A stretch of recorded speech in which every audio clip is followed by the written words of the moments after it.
찬송가 150장으로 하나님께 영광 돌리도록 하겠습니다. 찬송가 150장입니다.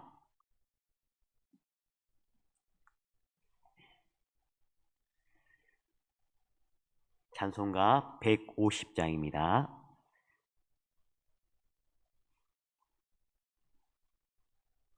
갈보리 산 위에 십자가 섰으니 주가 고난을 당한 표라. 험한 십자가를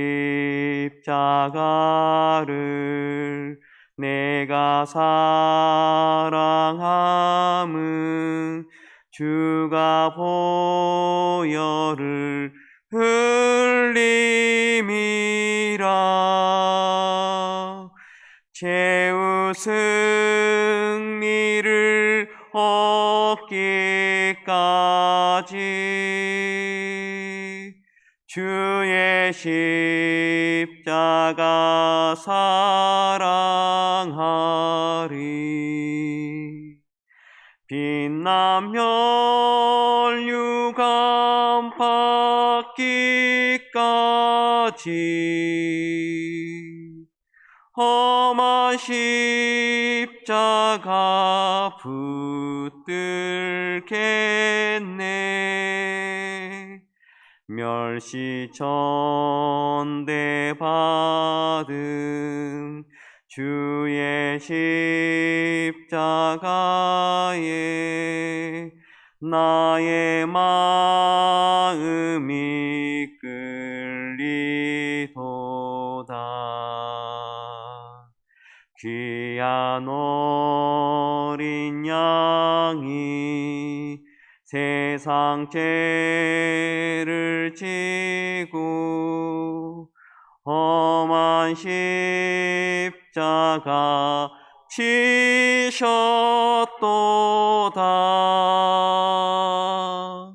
최후 승리를 얻기까지 주의 십자가 사랑하리. 빛나면 멸류관 받기까지 험한 십자가 붙들겠네. 험한 십자가에 주가 흘린 피를 믿는 마음으로 바라보니 나를 용서하고 내 제사 하시려. 주가 흘리신 보혈이라.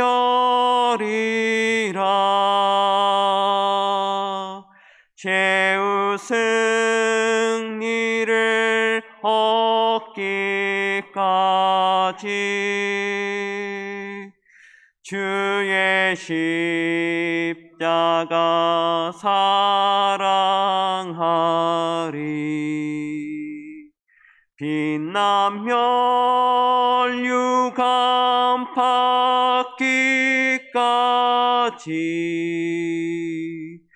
험한 십자가 붙들겠네.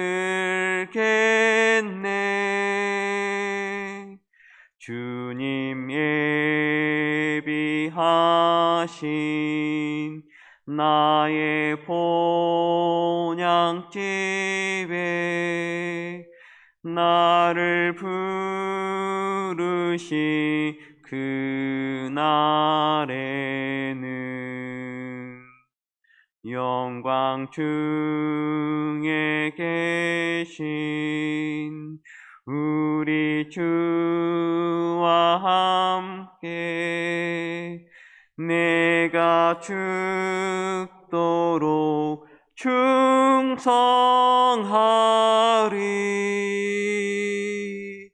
최후 승리를 얻기까지 주의 십자가 사랑하리. 빛나며 유감 받기까지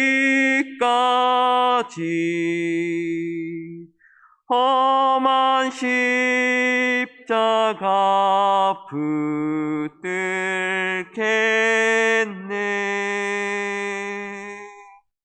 아멘. 하나님의 말씀은 누가복음 22장 63절에서 71절 말씀입니다. 누가복음 22장 63절에서 71절 말씀입니다. 함께 교독하도록 하겠습니다. 마지막 절은 함께 읽도록 하겠습니다. 지키는 사람들이 예수를 희롱하고 때리매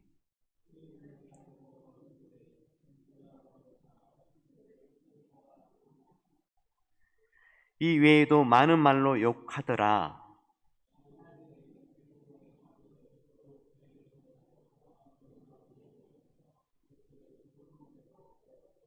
이르되 내가 그리스도이거든 우리에게 말하라. 대답하시되 내가 말할지라도 너희가 믿지 아니할 것이요 그러나 이제부터는 인자가 하나님의 권능의 우편에 앉아 있으리라 하시니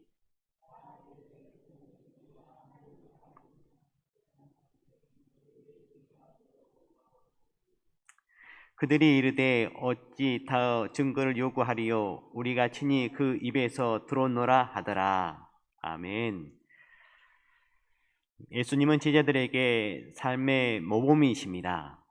예수님이 십자가를 향해 가시는 모습은 마치 하나님의 심판을 기다리는 성도의 모습과도 같습니다. 예수님이 심판받으신 과정을 통해 종말을 향해 가는 성도의 삶이 어떤 모습인지를 알 수 있습니다. 오늘 말씀 이전에 예수님은 당시 실질적 지도자였던 안나스에게 예비 신문을 받으셨습니다. 그리고 그 이후 현직 대제사장이었던 가야바에게 보내졌던 것입니다. 그리고 마태복음의 말씀에 의하면 이때 가야바를 중심으로 한 산헤드린 소위원회에서는 예수님에게 유죄 판결을 내리기 위하여 거짓 증인을 불러와 범죄를 조작하여 결국 신성 모독죄로 사형을 언도하였습니다. 사실 오늘 말씀에 나오는 예수님을 희롱하고 때리는 일은 사형이 언도된 이후에 있었던 일입니다. 그 이후 그들은 예수님을 죄인 취급하기 시작하였던 것입니다. 예수님은 우리의 죄를 위해서 조롱당하셨습니다. 63절에서 66절 말씀입니다. 지키는 사람들이 예수를 희롱하고 때리매 그의 눈을 가리고 물어 이르되 선지자 노릇하라. 너를 친 자가 누구냐 하고 이 외에도 많은 말로 욕하더라. 날이 새매 백성의 장로들 곧 대제사장들과 서기관들이 모여서 예수를 그 공회로 끌어들여 다른 복음서에는 산헤드린 공회가 밤에 모일 수 없음에도 불구하고 예수님이 체포되신 밤에 즉시 재판을 받으신 사실을 기록해 그 재판이 불법성을 암시합니다. 마태복음 26장 57절 말씀에 예수를 잡은 자들이 그를 끌고 대제사장 가야바에게로 가니 거기서 서기관들과 장로들이 모여 있더라 라는 말씀을 통해서 알 수 있습니다. 하지만 오늘 말씀은 날이 샌 후에 공회의 재판이 이루어졌다고 기록했습니다. 이는 예수님이 죽음이 유대인 전체를 대표하는 공회에 의해서 공식적으로 주도되었기에 그 죄과가 공회원들뿐 아니라 모든 유대인에게 있음을 보이기 위함이기도 하지만 날이 밝자 공회에는 밤의 판결을 합법적으로 만들기 위해서 이렇게 다시 모이는 것을 보게 되어집니다. 이는 곧 모든 유대인이 예수님의 대적이었다는 뜻을 암시하고 있습니다. 오늘 말씀은 예수님을 따르며 세상 앞에 서야 할 제자들이 경험할 현실을 보여주고 있습니다. 예수님이 그러하셨듯이 예수님의 제자는 세상의 진리와 지혜를 전파하셨지만 그 때문에 선지자 노릇하라는 식의 조롱과 욕을 듣기 마련입니다. 그러나 예수님의 제자라면 마지막 심판까지 세상의 조롱과 욕설 앞에 서는 것을 두려워해서는 안 될 것입니다. 예수님은 하나님의 통치관을 발휘하셨습니다. 67절에서 68절 말씀입니다. 이르되 내가 그리스도거든 우리에게 말하라. 대답하시되 내가 말할지라도 너희가 믿지 아니할 것이요 내가 물어도 너희가 대답하지 아니할 것이라. 예수님은 신적 통찰력으로 대제사장의 질문의 의도를 이미 파악하고 있었습니다.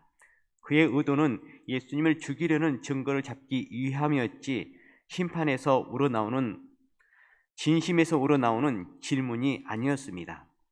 따라서 예수님은 자신을 그리스도로 밝힘을 필요성을 느끼지 못하셨습니다. 그것은 그들의 질문이 믿음에 기초한 선한 질문이 아니라 오히려 빌라도에게 넘겨줄 거짓 증거를 찾으려는 음해적 질문이었기 때문입니다.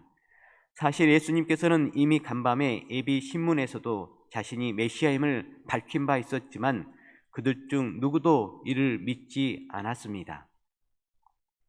그래서 예수님은 그들의 입을 빌려 공회가 말해도 믿지 않고 물어도 대답하지 않는 자들이라고 쓰고 있습니다.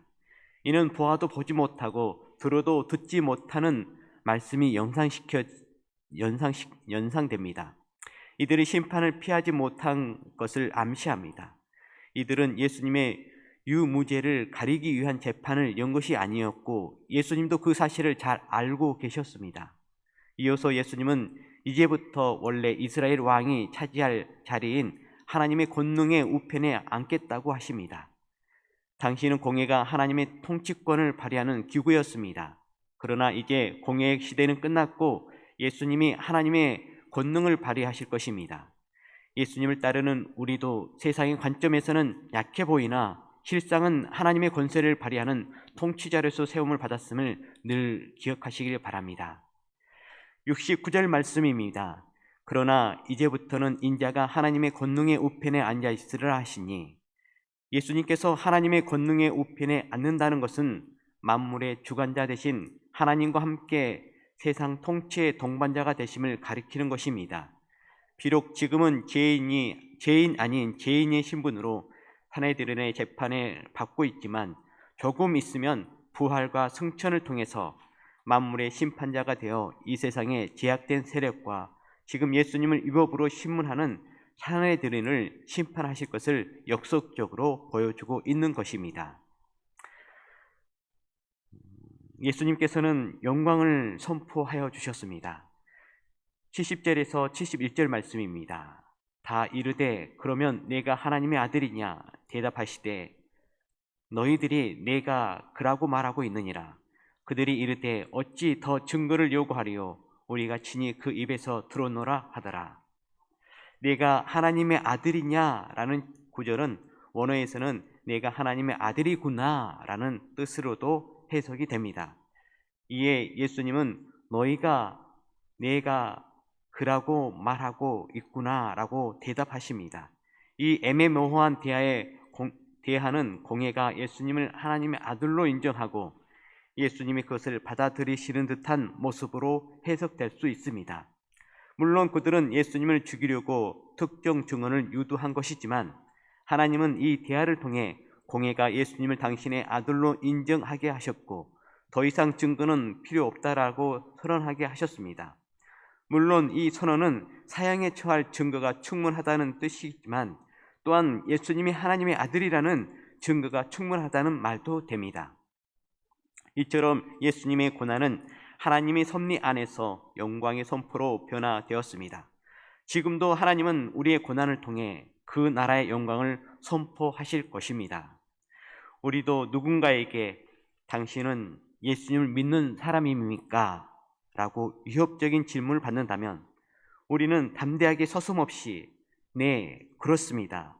제가 예수님을 믿는 그리스도인입니다 라고 대답하므로 주님의 영광을 선포하는 은혜에 있는 성도님들 되시기를 간절히 바랍니다. 말씀을 정리하도록 하겠습니다. 세상이 교회를 공격하고 조롱하는 현실은 곧 교회가 그만큼 세상을 변혁할 힘을 가진 존재라는 증거이기도 합니다. 예수님의 제자는 세상에서 오해와 조롱을 당하지만 결국 주님이 준비하신 영광의 자리로 들어갈 것입니다.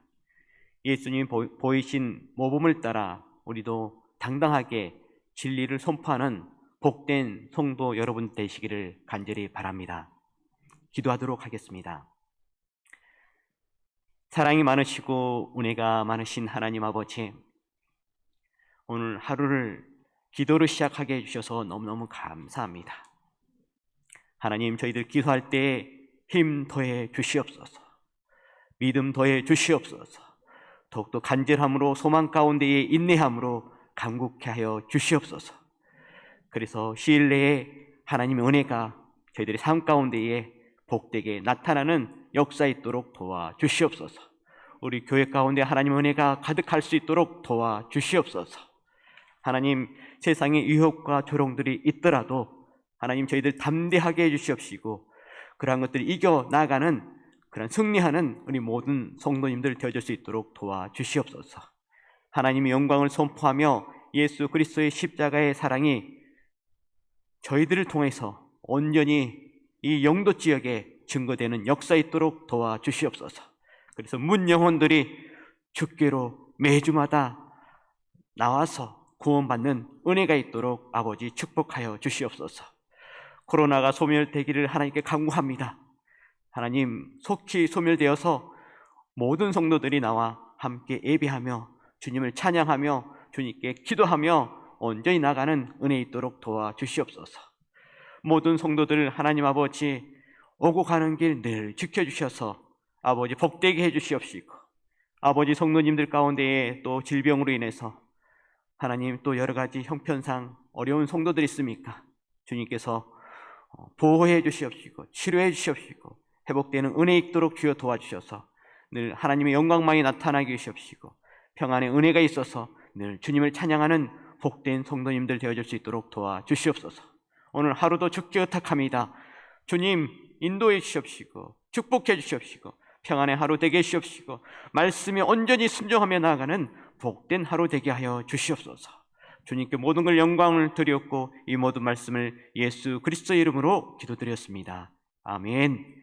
하늘에 계신 우리 아버지, 아버지의 이름을 거룩하게 하시며 아버지의 나라가 오게 하시며 아버지의 뜻이 하늘에서와 같이 땅에서도 이루어지게 하소서. 오늘 우리에게 일용할 양식을 주시고 우리가 우리에게 잘못한 사람을 용서하여 준 것 같이 우리 죄를 용서하여 주시고 우리를 시험에 빠지지 않게 하시고 악에서 구하소서. 나라와 권능과 영광이 영원히 아버지의 것입니다. 아멘.